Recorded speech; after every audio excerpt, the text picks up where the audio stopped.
Elizabeth, it's great to have you on the podcast today. How you doing? I'm doing pretty good. How are you doing, Adam? No, good, good. Yeah, I'm doing well, thank you. It's great to have you on the show, and I just thought I'd kind of start off by kind of asking how you kind of got into entrepreneurship and kind of the kind of fitness and wellness kind of industry. Yeah. Oh, well, thank you for having me on first off. It's always fun to be able to talk about my story. I feel like the more we talk about our stories, the more we can recognize things that kind of help us succeed and then use those in the future. So the past is Mm. a great way to look back. I guess I've always been into entrepreneurship and in fitness since I was little. I started ice skating when I was 7, and it's kind of an expensive sport.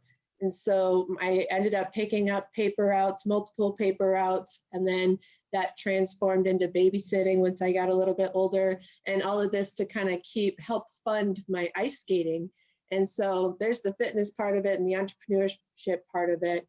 I remember I handed out flyers at some small homes down the road from our house to help clean all their homes. And I was probably like 12. So entrepreneurship has always been a way, I think, to make life livable for me. To live the Mm. life that I want, I need to be able to afford it. And so that's always been a way to have that time freedom factor as well as affording what I want to invest in. And so the fitness part just came natural. I got married and I had kids and all that. And I always promised myself that I was going to get in like my final shape. And so Mm. once I was done having kids, I have 4 of them now. And once I was done, I was like, all right, I'm going to keep my promise to myself. Ed Milet says that confidence is basically just keeping promises to yourself. And I decided that that's what I was going to do. So I plugged in a 90-day program and I got fit. And then I just didn't look back. I kept going from there. And I love fitness because it's like a black hole of there's always something that you can do, something to, Mm. a different goal to work towards or a different way to be active. And so it was kind of nice, right now I have a business with one of my business partners, and we're pairing that entrepreneurship part of it with the fitness part of it. And we've come up with a product. So, I'm a certified personal trainer. But we've come up with is not a service, it's actually programs that you can take home and you can do by yourself. And I'm really loving it because we kind of focus on a personal development side to health and fitness. It's a personal development approach because I feel like that's really where it all starts, is what you Mm. believe that you can do. Yeah, no, definitely. I think it's great what you're doing, and like you said, how you kind of had that kind of entrepreneur side to you, like very early, and it's kind of like natural. And I think like it's great that you kind of have that kind of edge to kind of go out there and dive into the unknown and just kind of have that mindset, to wanting, you know, to do success, have success in your life and just keep on Mhm. going with that. And I think, like you said, mindset is definitely key, isn't it, with like physical training. Yeah, it starts with, a lot of people, you have to get over the first part of convincing themselves to even put on the shoes to go for a walk or to go to the Mm. gym, let alone once they get there, are they actually going to lift something and for how long? There's a lot of convincing that you do along the way. I will say this, like when I got into my final shape, when I finally, went back into health and fitness after I was done having all these kids, I realized that. So I worked towards bodybuilding, and I ended up competing in a bikini bodybuilding competition. But the day of the competition, I looked in the mirror and I still saw the same person, and I was the best shape that I arguably could have been in at the time. Like you can't get any skinnier, you can't get less body fat than that. That's just, but what I noticed changed the most was my mentality, not only about myself and my capabilities, but as far as, what I could actually produce in the world if I put my mind to it. So it really Mm. had me thinking, we always associate fitness with a change in our weight or a change in our appearance, but we're in our heads, 24/7 for our entire life. And I don't think that we give it enough credit for how it can change us mentally. I think that women especially could use leaning into that and using things like energy and mental clarity and self-confidence as more motivation to treat yourself in a healthy way rather than your waist size or your dress size. You know what I mean? So it's so much deeper than Yeah. that. Yeah, no, definitely. No, I think a lot of people kind of overlook that side of it, don't they? They just kind of like see the physical side to it, like, working out and how people look. And I think, like you said, there's definitely that, that mental side to it where, it's how a person perceives themselves and how they, how they feel as well. Because Mm-hmm. I think a lot of the time people, they're comparing themselves a lot to other people and how people look. And like you said, they might be in great shape, but like, mentally, they're not in a good place because they're trying to work towards kind of something or comparing themselves to X, Y, Z. Right. Yeah. And a lot of that is, I mean, we're full of judgment. We kind of judge ourselves against how we judge the world. And then we try to fit in whatever our little comfortable area of judgment is. But I can tell you, once you're put on stage and actually judged for what your body is, and you realize that the thing that matters to you most in the journey is the fact that you stuck with something, or the times in the gym that you pushed it the most, or how much confidence you have, in your abilities to do said goal. Like once you realize that the journey was about that and that people only judge externally, I think you can start holding yourself to a different standard internally as far as what Mhm. goals is.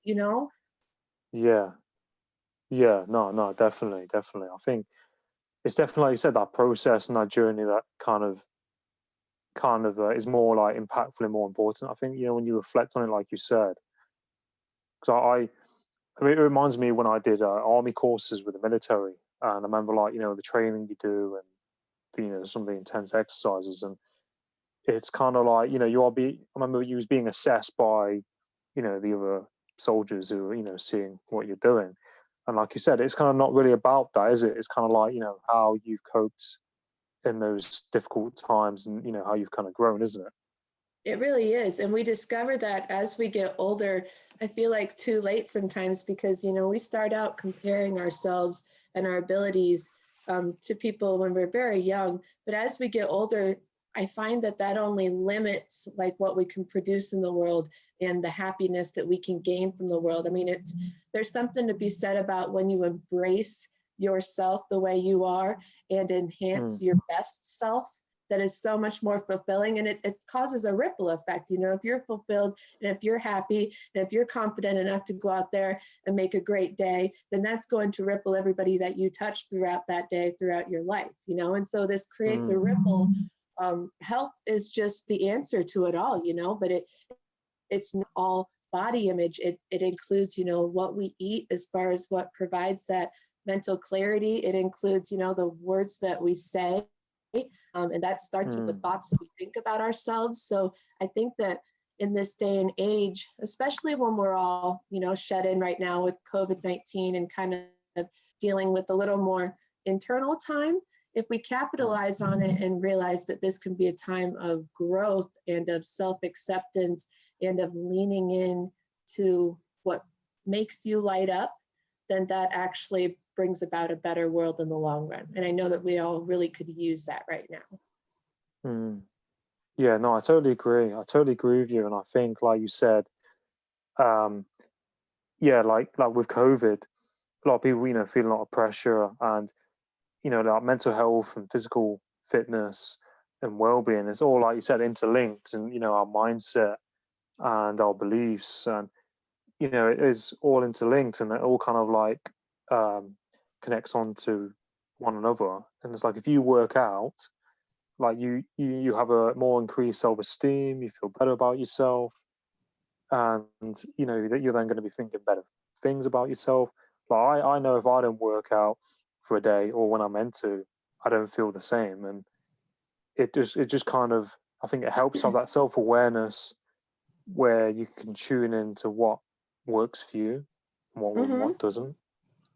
And as a trainer, I can say that I don't think people realize like how ingrained creatures of habit we are, the foods that we eat and the things that we do.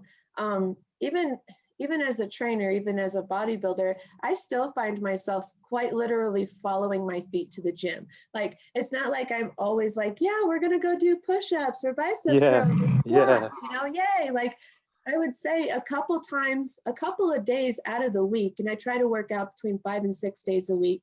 I'm generally active other than that anyways. But a couple of those days, every single week, I have to either convince myself or literally just walk to the gym and just start doing it, because you seldom feel like it. And I feel like we get so close to goals and to, things in our life that it just, when it gets uncomfortable, we stop. Or like when we have a day of not feeling like it and we give in, or the next day we don't go back to it. We just give up so easy. And I wish people would realize that consistency in an action, consistency in a purpose, consistently feeding yourself right or moving, or, it really develops into something long lasting, and so if people would just stick with it. Yeah. No, I think that's great advice. And I think that's so important, isn't it? To stick with the course and just keep on going. And like you said, people have days where, part of themselves might say, oh, just sit down or stay home. And I think sometimes there's all that kind of like little voice where, it's always like, yeah, it's all right, just have a day off. But like, just go and do it. And then, you kind of create that momentum, to do it the next day. And then it just kind of builds, doesn't it, over time? And Well, and that's the fun thing with pairing fitness along with, maybe mental health and along with mindset. That's the fun thing with adding that portion to health and fitness. I think it should be part of the conversation, because your body does need to rest. Your muscles need to rest and repair. That's actually where the growth is. You tear them in the gym and you repair them on rest day. But what are you doing on that rest day? Are you still feeding your body what it needs so that it can thrive? Are you still, are you growing mentally? Are you loving yourself throughout that day and taking care of yourself mentally and allowing that rest to become repair, instead of, we just fight ourselves over it. And so rest is equally important, but you can grow in other ways on your rest days, I did not mean for that to rhyme. Yeah. Yeah, it is. I think it's like so important, isn't it? Because I think society, the way it moves, is very fast. And I think, sometimes people can kind of reach a stage of like burnout because they're on the go and, they feel guilty, if they have downtime. And sometimes I'm like that, I'll watch a bit of TV or play a game and I'm like, should I be doing this? Should I? But sometimes you need that kind of downtime and rest to recuperate and, like you said, your energy levels and your muscle, to repair.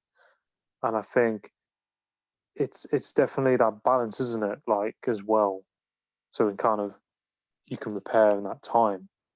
Well, and here's what's fun about bringing mindset into the conversation. Here's what's fun about, bringing, the mental part and the habits and the thoughts that you think into the conversation. Because when you have those times of rest, that's actually when your brain is able to process things without the stress overload on it. So if you've ever gone in the shower and all of a sudden an idea or a solution to a problem you had earlier that day or the day before pops into your head, and yet why didn't it come the whole time you were working at it? It's because your brain is in a more relaxed state. So that can actually be incredibly useful, especially if you're facing something stressful, to step away and treat yourself right, and it will come, Yeah, no, definitely. I've definitely felt that, like, being in the shower, or sometimes if I'm driving, and that kind of, you kind of got that space where you just kind of by yourself, and it's that kind of like clarity. And Yes. then, if someone comes into my head, if I'm driving, I have to like pull over to like write it in my phone or something. Yeah, the best ideas come driving. I totally agree with you on that. I wish my car had like a Google thing on it so I could tell it to like, okay, transcribe this, write this down, keep this note, just like speak it into the air, and it can keep track of what I just came up with. Because then if you don't write it down, it could get lost by the time you get to where you're going. Yeah, no, Yeah. definitely. Like, would you say like sleep is important as well? Like, to have adequate sleep, like alongside, mental and physical health as well. I would say so. I would say what's important more is getting to know yourself on all levels, and sleep is just one of them.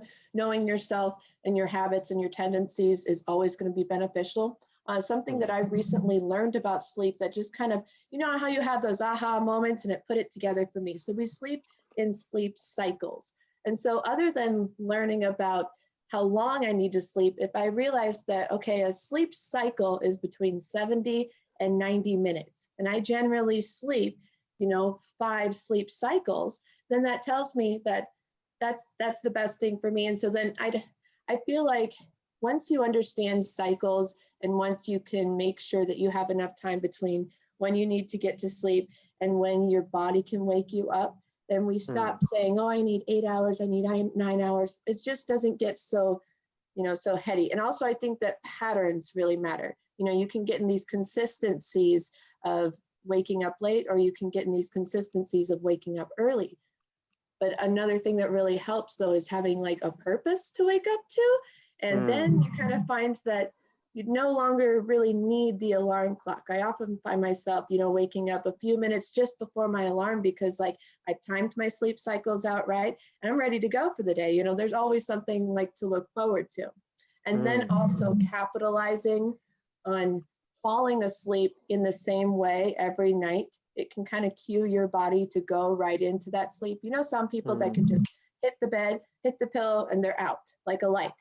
Well, I finally learned how to do that. I found a certain way that I can hold my neck, and then I can turn this way. And then once I mm, turn this way, that's my cue to go to sleep. And it's all this weird, like if you pay attention to your habits, you can pick up on these little things and then just do them purposefully every night, and it will cue mm, your body to go to sleep.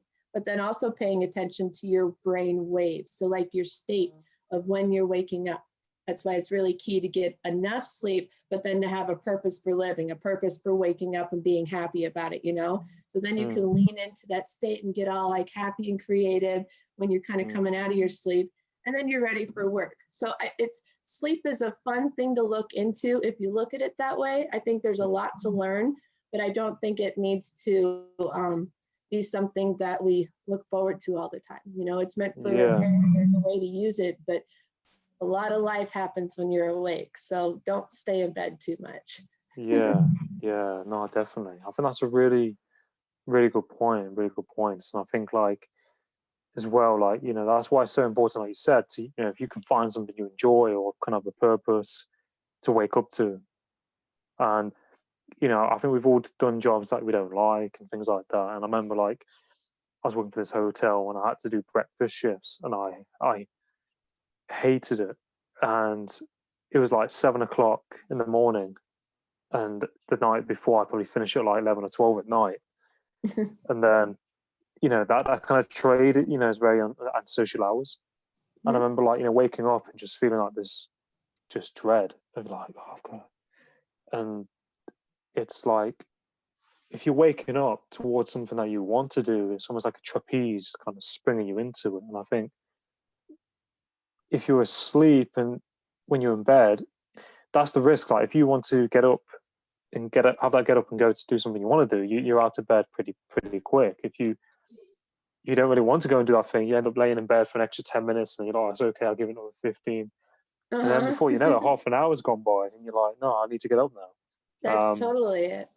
But also like that conversation that we have with ourselves in our heads, throughout life, that really mm, matters, because if your first thought when you wake up is going to be directed toward the negative or the thing that you have to do instead of reframing it towards what you get to do, then you are going to, no matter what, no matter how much sleep you have, a negative attitude's not going to lead to a good day. So mm, it's training ourselves to think and conversate in a different way. And even if we could view something as negative, reframing it in a positive really helps mm, build that life that you want to look forward to, and helps you wake up and focus on that. I think that what you focus on is really what's going to stand mm. out the most, in life.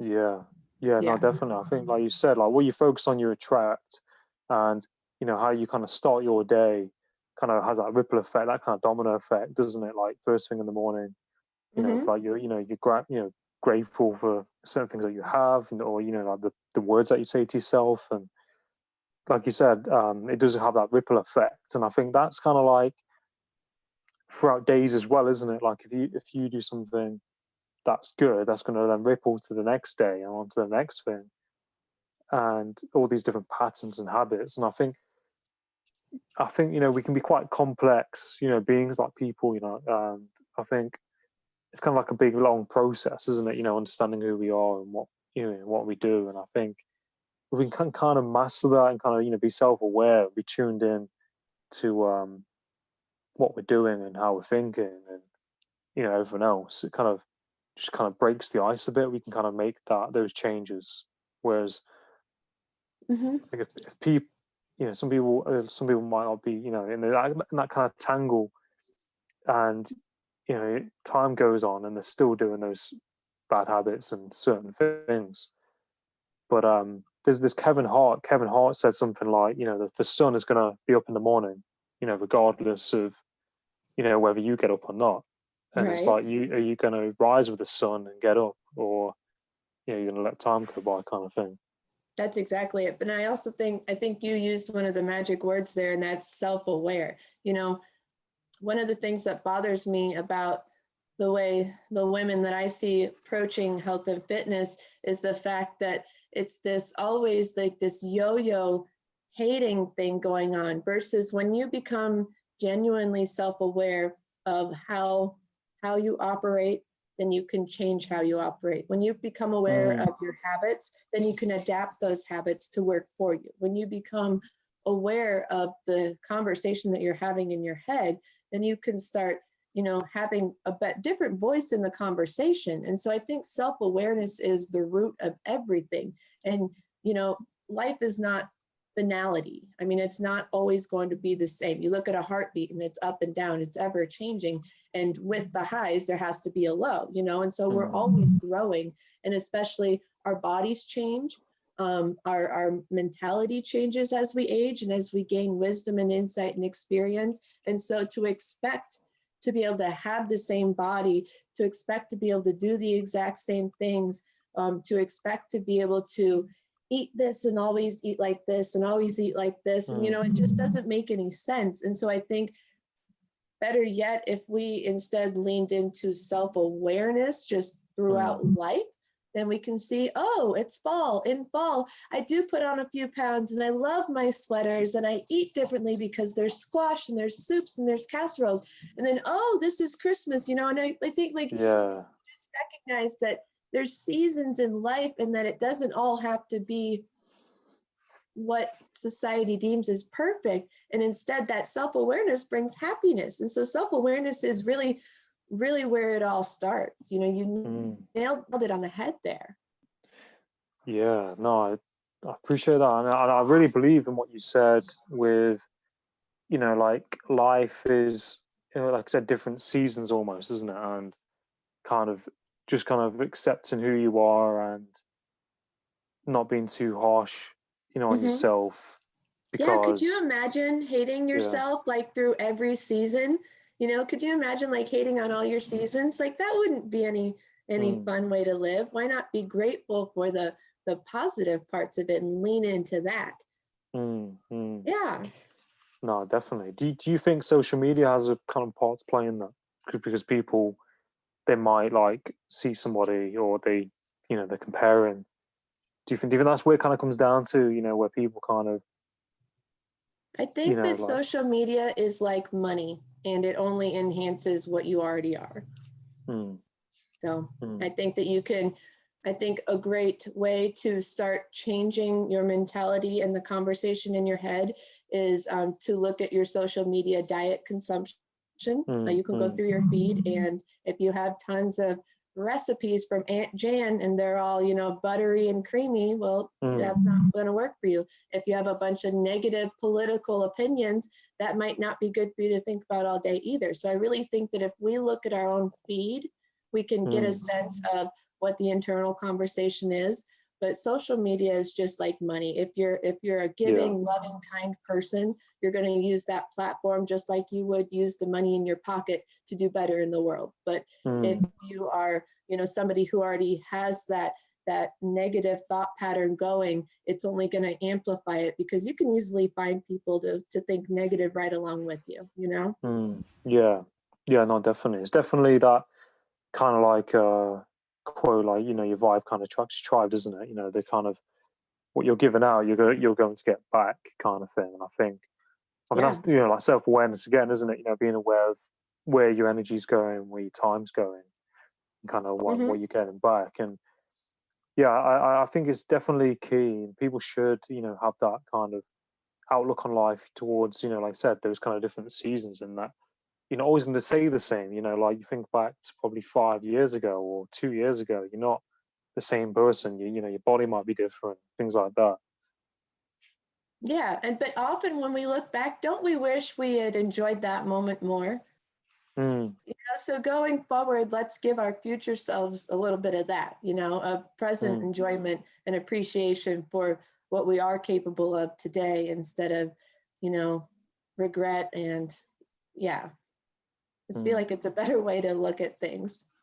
Yeah, no, definitely. And it's all kind of a journey, isn't it, and a process. And I think people get so caught up sometimes on the kind of the end goals, and it's kind of like that kind of those bits in between. Yeah, absolutely. And also, I'll bring in another Ed Milet conversation here. We talk about goals, and I wish I remember who he was on, but he was asking him, well, are those dreams, are those goals really yours, or are they someone else's, or are they society's? And so I think that when we can, there again, be self-aware and get to know ourselves, we find out what's important, and we find out what is worth being around for, what's worth working towards, and what is just better off left to the side because it doesn't help us produce a good day or a good outcome, And so when you're thinking about your goals, are they really your goals, or are they your friend's goals for you, or your spouse's goal for you, or, the standard of this looks like this, And so I think goals can be a little bit deeper. We just want to make sure that they're ours and that they're worth working towards, because they're going to have to sacrifice something, Yeah, no, definitely. I think that's a really deep topic, isn't it? Like goals, and what someone's goals are, and are they because somebody's goals their parents, which the parents have said, oh, do this, and then that person spends, I don't know, 5 or 10 years doing something because their parents kind of want them to do it. And have you ever watched Jordan Belfort? The guy from Wolf of Wall Street. Mm-mm. He said that his mom, when he was growing up, used to feed him, and she would say, "You're going to be a dentist," as she was feeding him, and she was kind of programming his subconscious. Wow. And he said he grew up, like as a teenager, saying, "I'm going to be a dentist," and then he went to dentistry school, and then he kind of realized, that's not what he wanted, and it was just what his parents kind of programmed him to do. And the guy said, if you're here to make a lot of money, the age of dentistry, isn't the place for you. And Right. he got up and he walked out of the lecture, but then he realized, oh, it's the programming his mom had put into him as a kid. That's a perfect example of, like, we never know where we get these crazy ideas from, like, who said you have to look this way or go pursue that dream? Like, if you're not enjoying it, then maybe it's not something that you really want to do. If you're not able to find a way to embrace the suck, then is it really your dream to go after? So, I mean, I love that. That's so fascinating how programming and habits become what we are today. But it's undeniable. The brain is a crazy thing that we're just starting to understand. And I'm really happy to be able to talk with you and include it in the conversation of health and fitness. Yeah, no, definitely. It's definitely all interlinked, isn't it? And I think it's something that people should think about and talk about a lot more. Yep, I fully agree. Do you have any favorite books or anything at all? Do you have any favorite books? Any favorite books? Well, Joshua Metcalf has written two that I really like. The first one's Pound the Stone. I feel like it's a must read. It's a great way that he tells the story, but it really kind of sums up an approach to life. And then he has a second one. I'm losing the name of it right now, but Pound the Stone by Joshua Metcalf. I think if you want to go back in time, Think and Grow Rich by Napoleon Hill is always a good one. I have a little pocket-sized copy that I carry around, and I have different areas highlighted. And there's something to be said about timeless wisdom proven over and over. So I love books. Right now I'm actually reading Your Next 5 Moves, and this is by Patrick Bet-David. So yeah, I love books, and I'm glad you asked me that question because they're a way to get knowledge and insight very easily. And so I would recommend those 3 for sure. Yeah, no, that's awesome. No, you're very welcome. I think reading's so important, and I think something that we should all do at some stage, or regularly when we get time as well. Actually, one last question: like, who would you say your kind of like role models are, or have been, growing up or now, whether that's professionally or kind of personally, or mentors? I would say that I'm almost a female version of Gary Vee, though he doesn't know that, but we both like muffins. We both like angry driving. We're both entrepreneurs at heart. I think him and I could have great conversation, but I also like really feel pulled towards the heart and the purpose part of Tony Robbins. He's where I started like getting all my information from, and him and I will meet and have a great conversation someday. And I'm so excited for that. But I feel like those are people that have taken life by the horns and have made a life that they look forward to, and have made it ripple kindness on other people. And I think that with all of our goals and all this, like if we just had love and kindness along with everything else, then things would go better. So those would be kind of my role models right now, Tony Robbins and Gary Vaynerchuk. Yeah, that's awesome. No, that's awesome.